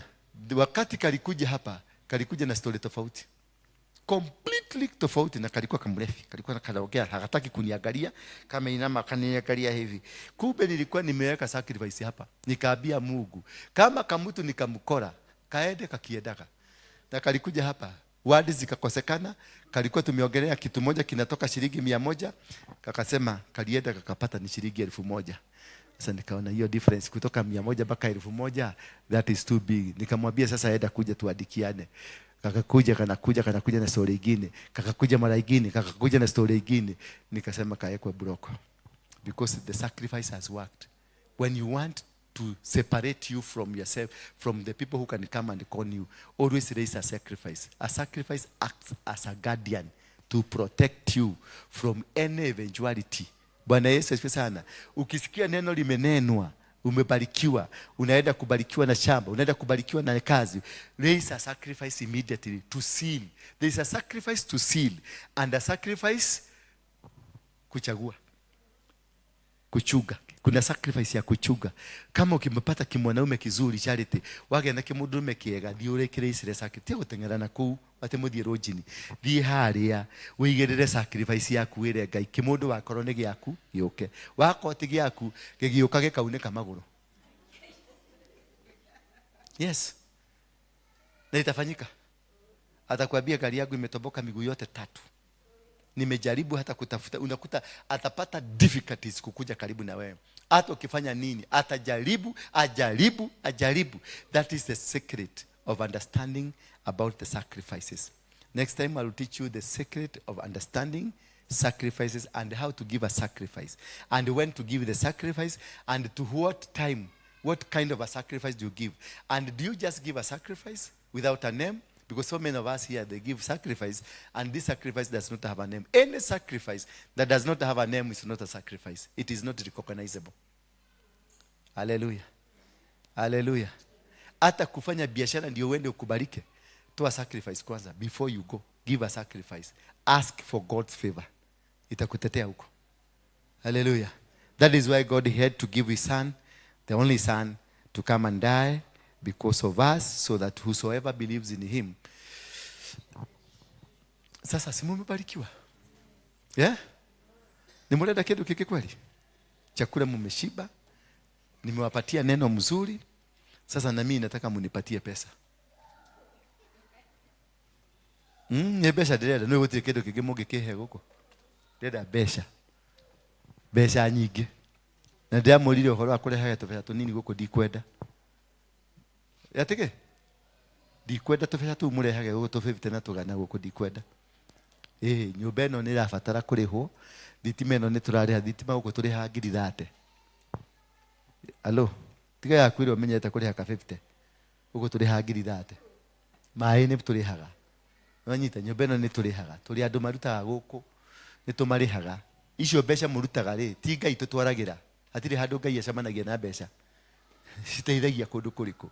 Mũtikauge atĩ gwĩ kũndũ irathiĩ, aca tũtwaraga haha Equity nĩgetha tũkaruta wĩra nacio. Uguo kiruta mbeca ukamenyaga thisi mbeca ni cia guteithia wira wa Ngai kundu kuriku ti Ngai turateithia ni wira wake wa Ngai nigetha kanitha rugame na tuikare wega na nigetha tugie na aya marahura instrument makahura wega na nigetha you see things to work. It's meant for this work. So have this commitment to see that direnda guteithia wira wa Ngai urutike. Nie mutikahe gya kuria ndina gya kuria. Hallelujah. Na Ngai wako ndariaga mbeca. Mungu wangu sasa hakulagi pesa, kwa hivyo mimi sipelekeagi Mungu pesa. Ni hapa tunatumiaga. Sio ati toa ndugu, toa dada. Chochote ulicho nacho Mungu anataka, hapana, Mungu hataki. Sorry? Hello. So mukaruta mbeca njega na mukamenya kuria muri tigwa kirathi kiana kuria kianda. Wanyita? Ukamenya kuria uri, ugacoka ugethuki ukerora, ukona wewe wa kirathi kia 50 bob. Yes? Kudakarira. Simukasirike tu kwani mtanipeleka wapi? Jiulize wewe wa kirathi kia 50 bob. Alafu unashoka kudehera 50 bob je kiate na shogoko. Wewe wa kirathi kia 50. Ugedaga yako heaga 50. No. Support his work. Support the mission. Have the heart. Heart ya kusupport kazi. Tia kuonaga tari guteithania urateithania guku muno kiruta aca. Ni wira wa Ngai uraruta. Oria wendaga Ngai nake oke gwaku. Arugame na mawira mako. The way you want God to support you, support his work. Bwana Yesu asifiwe sana. The way you want favors of God, just do like so. Don't look at wenete goko ati todo nieko tashiriki magana matano na wena kefetini wena ngiri 5 shekefetini. Dwenyonani na gatakati. Enyonani na gatakati urehe 2500. Si ukiruta wira. Yin si ukiruta maera, utakire mundu renda kuria mbeca ciaku. Charity.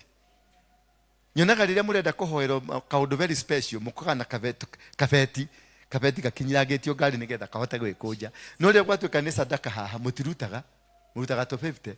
When you have your need you can give even 1 million bob, but when it's sadaka, when it's the need of God, you don't. So happen wewe na Mungu nani mkora? We na Mungu nani mukora? Tondu urenda kuhuthira Ngai ke wana. Ai ni uranya gwa Catholic tuhunjagia uguo. Tuhunjagia uguo. Kamaria atokaga. Mwanake no okaga. No okaga ndurega ujira ni oka. Anakujaga. Kama leo amekuja. Alikuja morning. Ulimuona? Aya, hata wewe ni wa Catholic. Ni wa Vincentia. Inataka Vincentia. Vincentia. Nataka ile kanisa ya Thika ikuwe kama Vincentia. Ikuwe place of prayers. Kanisa ya Thika itakuwa ya prayers. Watu wakikwege tumetengeneza vizuri sasa, watu wanaenda huko, tunaenda maombi huko. Ndio watu wote mtu anataka kuja kuomba aombe huko. Hizi majagiri siniondokee kidogo. Kana nete. Mutikirehe besha, ndenda besha njega. Na muamenye gucihithaga bahasha-ini. Ni gucoka kurora bahasha.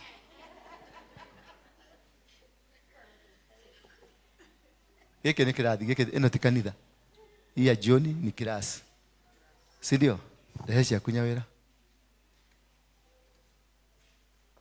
Ni cigana? Kana atoma. Ndutumite. Umetuma. Lete yako. Ati baadaye. Baadaye tukiwa na wewe wapi? Ati baadaye. Leteni sadaka basi. Leteni. Yeah. Thank you.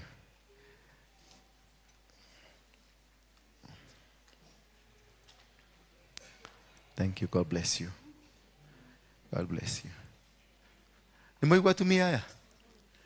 Ndio tubarikiwe. Muhame kwa hizo 250 na tumia. The least you should give hapa ni 500. Ndio maisha yako ipade. Ngai yako rathime. Ukaha utumia oyo. Rehe guoko gwaku. Fafadhini wale tore ya Yesu Kristo. Mutumia ni ndamuhora, ni ndamuhingurira njira ciake ciothe. Huduma yake Ngai ingirotherema. Mikana yothe ikiritwo iguru riake ya family ya matura na ya njira ciake na hunjire mana muikarira. Othe Ngai mangiroehera, mangirotheka thiini wa ritwa ria Yesu Kristo. Receive now. Kana power ile kwenu. Yes. Mugo no murugamite wega muri atheru. You are so smart. Natumia hata ya Maria atheru uguo. Manatha, baba, how is Mombasa? Mombasa iko sawa? Maisha yalifunguka kabisa. Asanti. Ona mundu toyo alitoka Mombasa. Maisha yalifunguka. Naongeretio haha. No ali hakana sawa. Teo tidoke nyonia negwetaketie. Yes. Kuri andu agitagitikia no nginya igerora kiyo ikate hao. No ali hakana donali ha. Yes. Mutumia. No na dumia shura shitaka. Very handsome. Very handsome people. And God has blessed them. And I want you to be blessed. I want to see you being blessed. I want to see you. Mokepa kiha mare jirova. Te igukaga haha mu taburukia noti kirekeu. Rugama haha. Tikuruta taburukia bahasha. Bahasha we taburukia. Te utidoge koja bahasha. Na koja bahasha nike. Ukaha. Kuja hapa. Ukaha. Mutumio ni anu magamuno. Oyo. Ali mulata akwa. Ukaha muonu ni wono the ngima. Mumureke wega. Andu a PCA mamuone. Mumureke? Yes. Oyo agorire ngi dashi na gabebe. Akiona fundoki. Riu handu hakirie muhahe nginya umuthi uyu ona gafundoki iyo.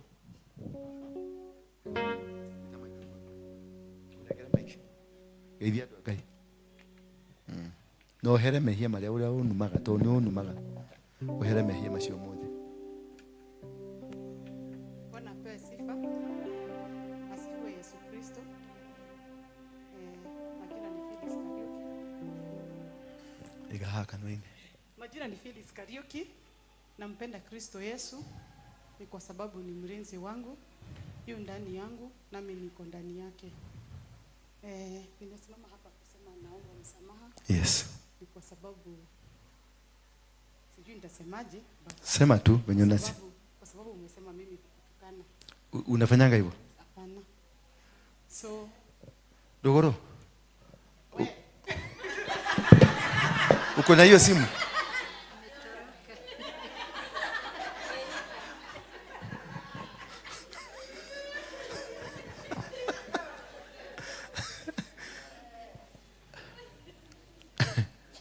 Change that mentality. Yes, unanijua. Wenye unanijua, don't transfer it here. Si kupenda kwake, ni hakukubali kutransfer. Bwana Yesu asifiwe sana. Hakukubali kutransfer. Lakini the moment you transfer from that man ambaye ulikuwa unajua, ukuje kwa this man you are seeing today, you'll be blessed. Nimedakorekera. No iko Phyllis. Nidakoreke no rigi. Thikiriria rigi ndukanagerie. Ndukanagerie rigi.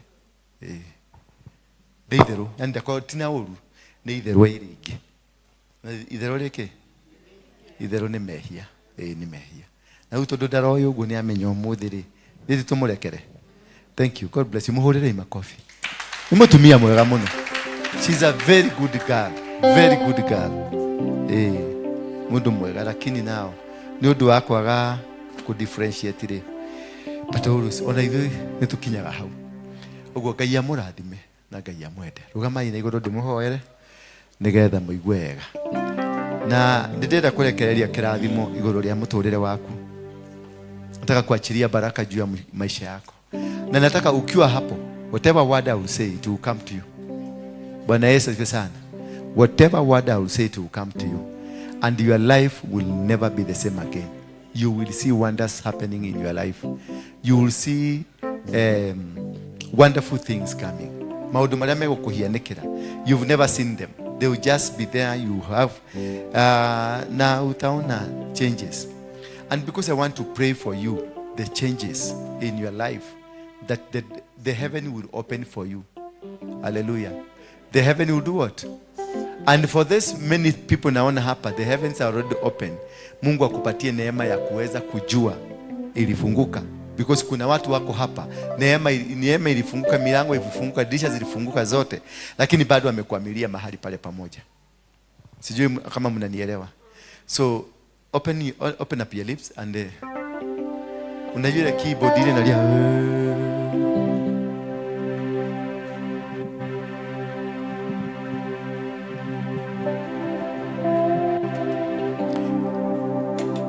I want you to open up your lips. Fungua tu kinywa chako. Na chochote ambacho ungetaka Mungu akufanyie, mwambie sasa. Mbingu imefunguka. Mwambie sasa, biashara unataka, huduma unataka, mtoto unataka, Bwana unataka, chochote ambacho unakitaka. The presence of God is with us now. His presence is with us. Just fix anything. Mwambie tu. Mwambie kama ni shamba, deal ya shamba inafanyika this week.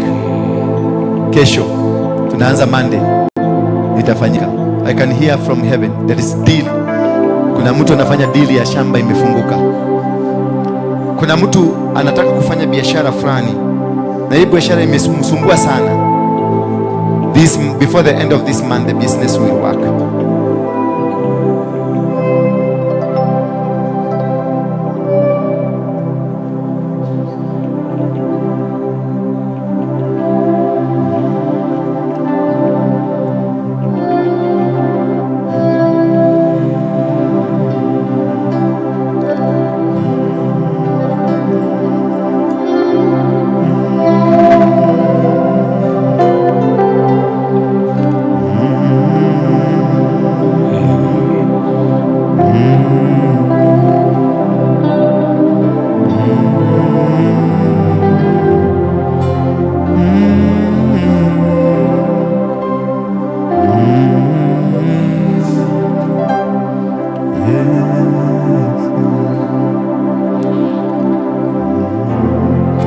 Fungua tu kinywa chako, mwambie.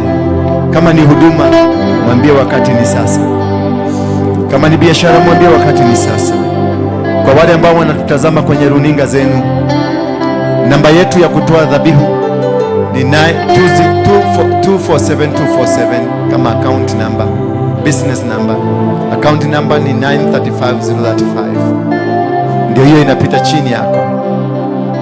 Unaweza kupiga simu ama kutuma pia za dhabihu zako kupitia hizo namba unazoziona hapo, 0722 239 555 ama 0112 935 035. You are in diaspora, you are in America, you are in Canada, you can send your sacrifices za kufungulisha bingu yako, za kutembelea kwenye baraka za mbinguni.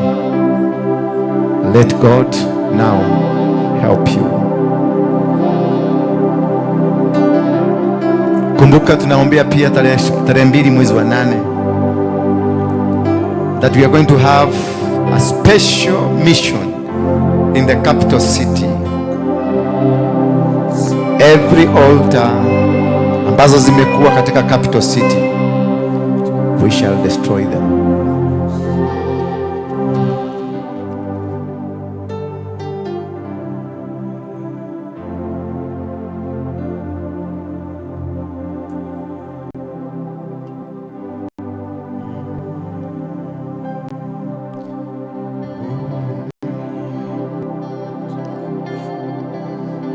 Ongea na huyu Mungu. Hata ukiweza kuongea na sauti kubwa, ongea na sauti kubwa tu, atakusikia. Ukitaka kuongea na sauti ya miheho, ongea na sauti ya miheho, bado atakusikia. Ako mahali hapa. Huyu Mungu ako hapa. Seek protection. Seek protection. Ambia Mungu akuprotect. Maadui wamekuwa wengi. Mwambie huyu Mungu akuprotect. Mwambie huyu Mungu akusaidie maisha yako ibadilike. Mwambie huyu Mungu umechoka na roho ambayo anakutembeleanga, roho wa kukasirika, roho ya chuki, maroho za kingono, maroho ambazo zinakuinukianga wakati unaenda kubarikiwa, unakuwa na spiritual husband ama spiritual wife. Wakati unaenda kubarikiwa ndio unakuta makasiriko inaingia, inaharibu mpango wa Mungu ulio juu yako. Umejaribu, nothing is working. The businesses are not working. This is a time. The heaven is open. Mwambie Mungu, wewe ndio unajua ni biashara gani. Mwambie sasa, mlango wa mbingu umefunguka. Mlango wa mbingu umefunguka. Mwambie Mungu ya kwamba sasa niko tayari.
Balance the voices.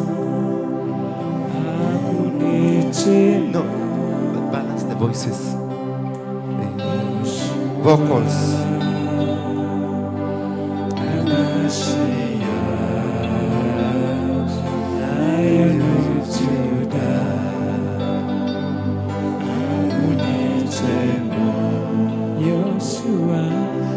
Yeah.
The Spirit of God,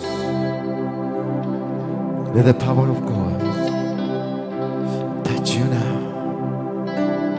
Receive a special anointing, Holy Ghost power as an obstacle.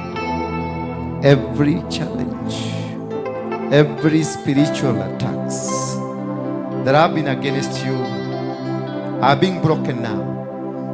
Are being broken now in the mighty name of Jesus Christ. Receive now. Receive now.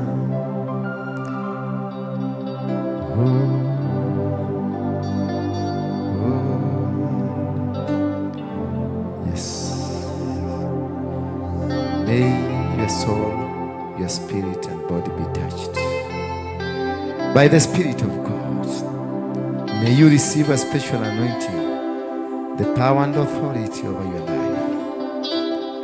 May the anointing of God be upon you. Special and speedy healing. Special and speedy healing upon your life. That whatever that has been a challenge over you be broken. In Jesus' mighty name. Receive it now. In Jesus' mighty name. Yes,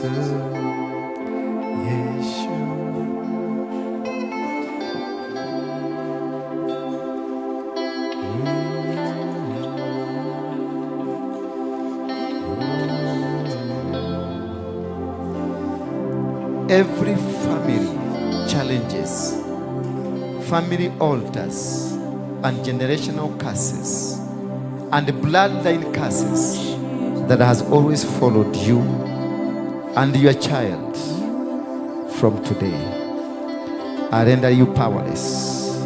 The spirit of witchcraft, the spirit of Freemasons, the spirit that has always haunted you from the family line and from the place of work, I disconnect you. The mighty name of Jesus Christ. Loose the body. Loose the spirit. May every systems that have been operating in you from your grandmother, in you from your grandfather, in you from the territorial areas that has followed you and followed your child, let it be broken. Be broken. Be broken. In Jesus' name. Be broken. Be broken. Be broken. The mighty name of Jesus Christ. Break every bondage. Break every bondage. Break every power. Generational curses. Forces of darkness. Forces of darkness. Be broken. Shosolusa. Grandfather Lusa. Grandfather Lusa. The spirit of Borana. The spirit of Borana, get out. Spirit of Borana, toka. Spirit of Borana, toka. Toka in the mighty name of Jesus Christ. Every Borana spirit that has been haunting you from your grandmother, from your grandfather, be broken, Sasa. Vunjika. Vunjika, fire is on you. Fire is on you. Fire is on you. Fire is on you. Fire is on you. Fire is on you. Fire is on you. Loose the body. Loose the spirit.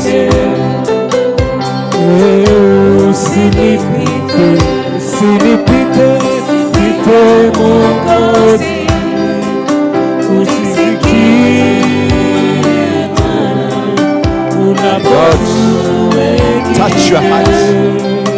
Touch your business. Touch your life.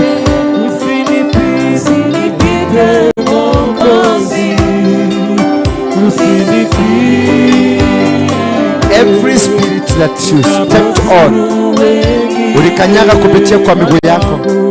Chochote ambacho ulikanyaga ambacho kiko ndani ya familia yako, from the bloodline, from the generational curses and the witchcraft, out!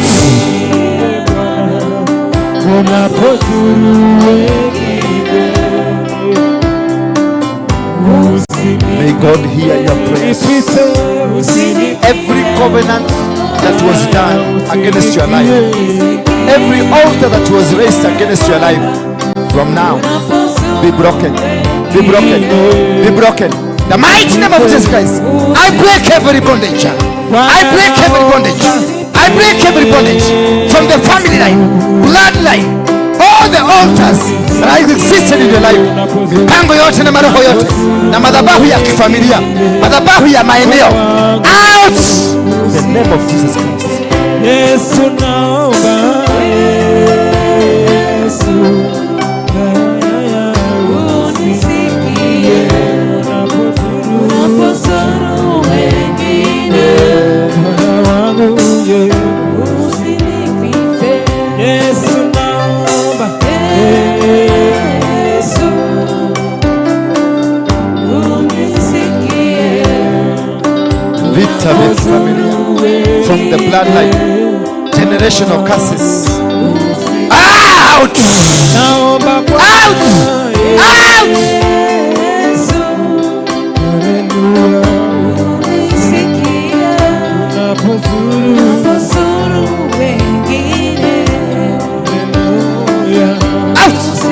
Break every bondage.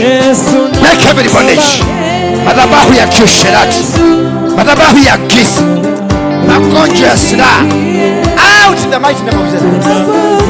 Out. Out. Out.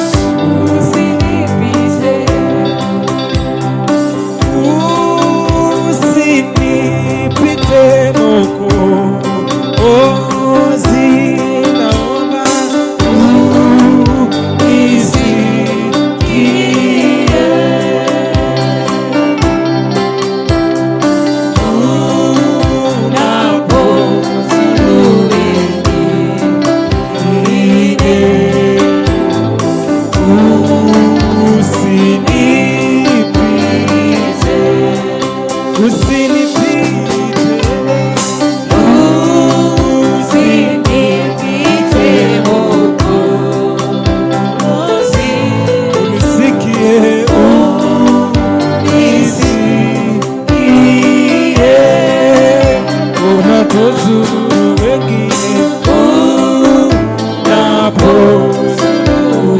In the mighty name of Jesus Christ, forces of darkness over your life, spiritual curses over the people who ministered over you, the bloodline and generational curses operating in you, from now, I break them in the mighty name of Jesus Christ. I destroy every covenant, every spirit of witchcraft, every forces of darkness, every boundaries and bondages placed over your life.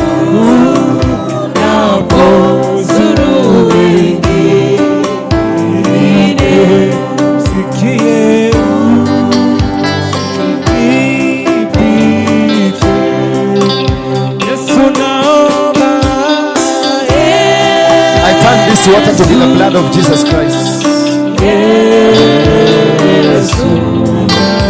I speak healing.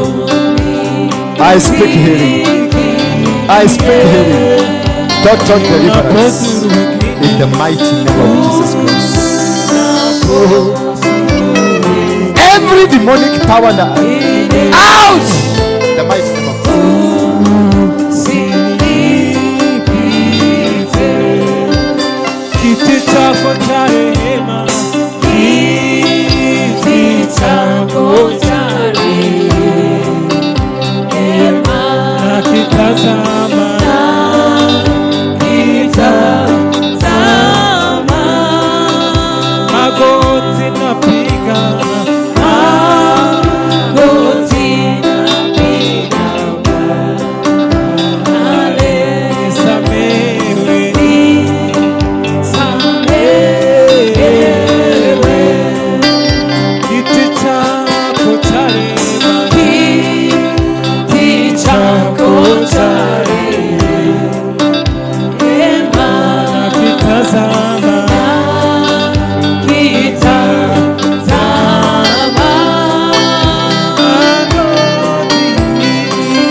Tembea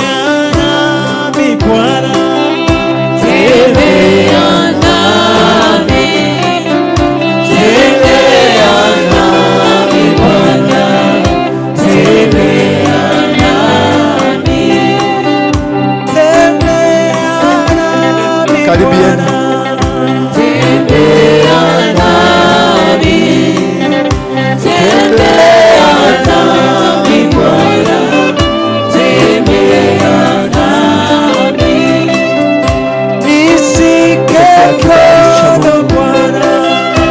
Nyosha mikono yako na ikakubali. Jesus name. Sing it now. Sing it now. Break every bondage. Break every bondage. Break every bondage. Break every resistance. Today. Today. Today. Loose. Loose. Loose. Every business you do shall commence. Itafanyika. Mikono hii na ibarikiwe. Mikono hii na ibarikiwe. Mikono hii na ibarikiwe. In Jesus mighty name. God bless you. God anoint you. In Jesus name.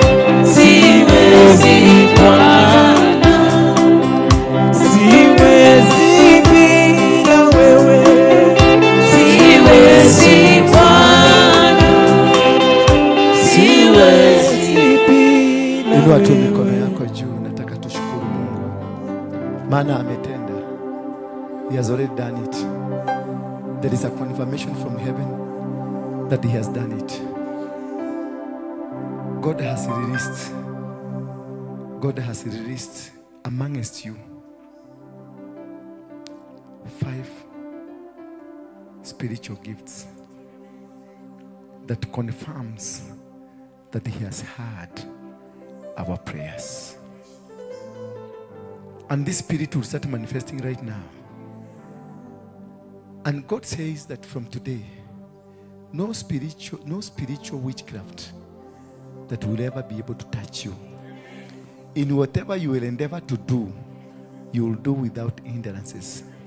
Wale kazi zao zilikuwa zimefungwa, wale biashara zao zilikuwa zimefungwa, wale ambao milango yao ilikuwa imefungika, Mungu amefungua.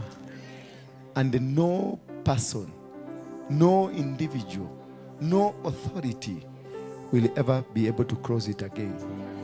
The diseases ambazo zimekuwa kwa miili yenu, iwe ni hypertension, iwe ni diabetes, iwe ni cancer, iwe ni ukimwi, now as you are talking, Angel Raphael has entered into an operation. He's operating on you now. He's operating on you now. Take it now. Take it now. Take it now. Every bondage over your life is being broken.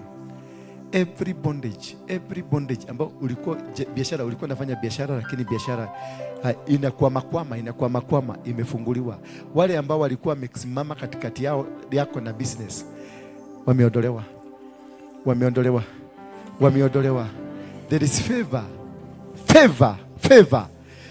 is coming now. Favor, ndio hiyo favor inateremka. Ndio hiyo favor, kibali, favor is coming now. Favor is coming now. Favor ndio imeshuka. Favor imeshuka. Favor. Mwacha aende chini, unamshikilia kwa nini?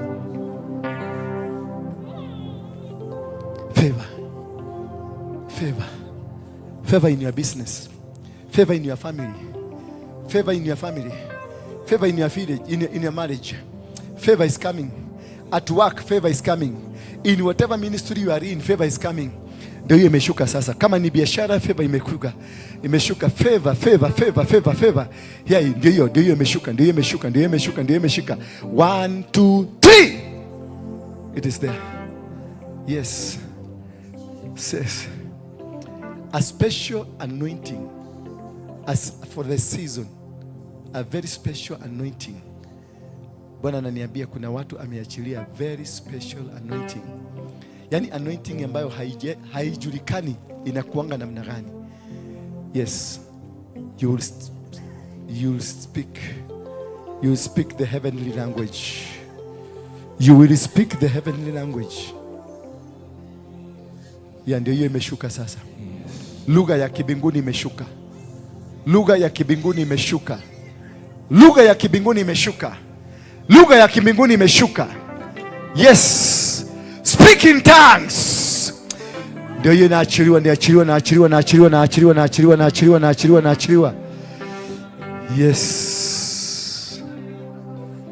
Yes. Oh. Yes, hello, shelele. Wale walikuwa wanakuinukia, walikuwa wamekupangia, wote wamesambaratika. Wote wamesambaratika. They are all broken. They are all destroyed. They are all destroyed. They are all destroyed. They are destroyed.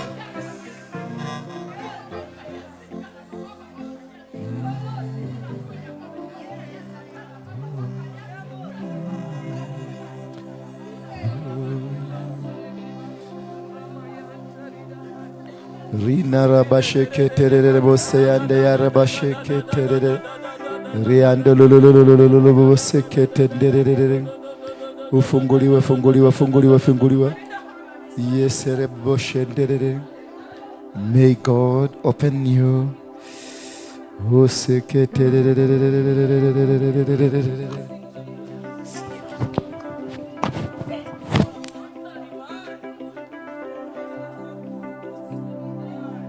Oh shit.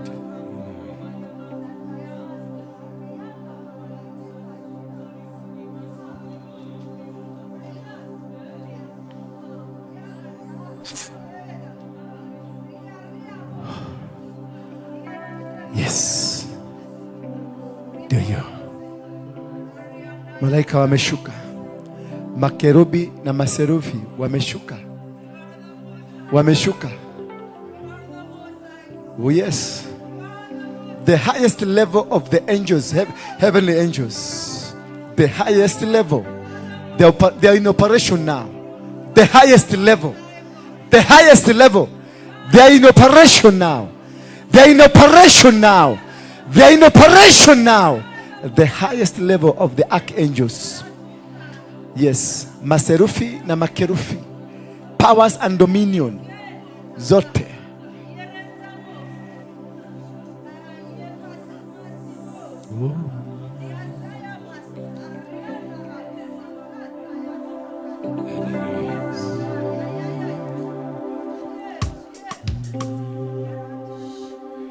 Thank you, Jesus.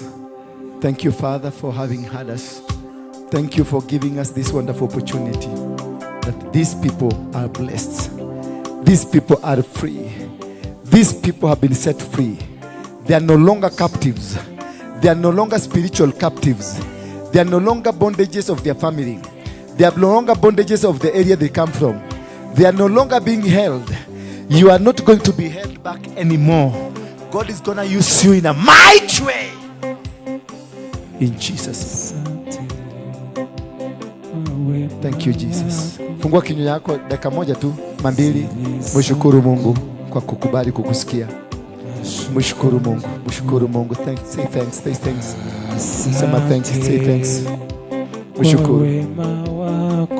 Mshukuru Mungu. Mwambie asante kwa kusikia maombi yangu. Mwambie asante kwa kusikia maombi yangu. Asante kwa kunisikia leo. Asante maana umenisikia. Mwambie asante maana umenisikia. Umenisikia. Mwambie Mungu najua umenisikia. Mwambie Mungu najua umenisikia. Mwambie Mungu najua umenisikia. Umenisikia. Mwambie Mungu najua umenisikia. I disconnect.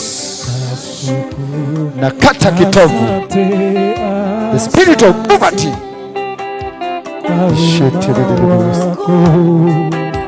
Fadhili zako nashukuru. Asante Bwana, asante kwa wema wako. Fadhili zako nashukuru. Asante Bwana, asante kwa wema wako. Fadhili zako. Angalia macho yangu. Angalia macho yangu. Nashukuru. Asante Bwana, asante na wema wako. Fadhili zako. Nashukuru Bwana. Nashukuru. Asante. Asante kwa wema wako. Angalia macho yangu. Angalia straight. Fadhili zako. Nashukuru.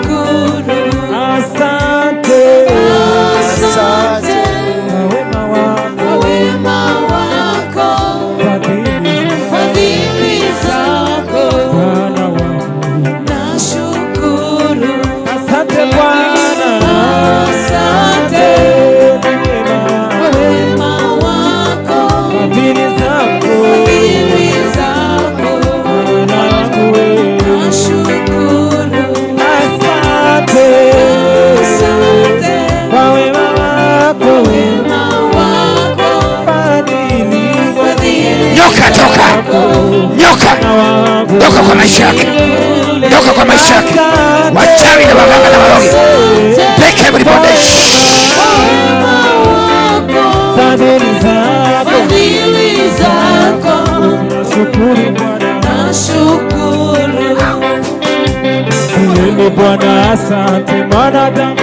Mwambieni Bwana asante, mwambieni Bwana asante, mwambieni Bwana asante, mwambieni Bwana asante, mwanadamu.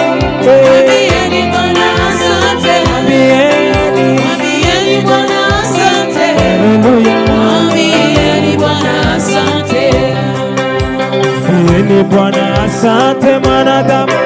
Mwambieni Bwana asante, mwambieni Bwana asante, mwambieni Bwana asante. Baba, tunakushukuru, nasema ni asante kwa upendo wako, asante kwa huduma ya leo. Asante hata kubariki watoto hawa na kuwafungua katika maisha yao, na kutoka sasa wataanza kutembea katika mlango uliofunguka wa kibinguni.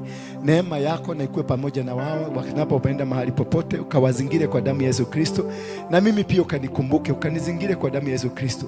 Maadui walionipangia, waliopanga na waliofanya mambo mengi wanaopanga sasa, yote na hayo mambo yote kasambaratike. Ninakuomba Baba, jina lako likatukuzwe, ufalme wako na ukaweza kujidhihirisha katika maisha yetu, na kwenye huduma hii ufalme wako ukajidhihirishe. Hakuna Mungu mwingine ila wewe, hakuna uwezo mwingine ambao tuko nao ila wewe. Wewe tu ndio baraka yetu, wewe ndio neema yetu, ndio kibali chetu. Mahali popote tunapoenda, tunaenda tukisema unastahili kuabudiwa. Na ni katika jina la Yesu Kristo tunaomba na kuamini. Amen. And now may the grace Jesus Christ and the love of God and the fellowship of the Holy Spirit be with us now and forevermore. and now may the grace Of our Lord Jesus Christ and the love of God and the fellowship of the Holy Spirit. be with us now and forevermore. And now may the grace Of our Lord Jesus Christ and the love of God and the fellowship of the Holy Spirit be with us now and forevermore. Amen. Surely mercy shall follow us all the days of our lives, and we shall dwell in the house of the Lord forever and ever. Amen.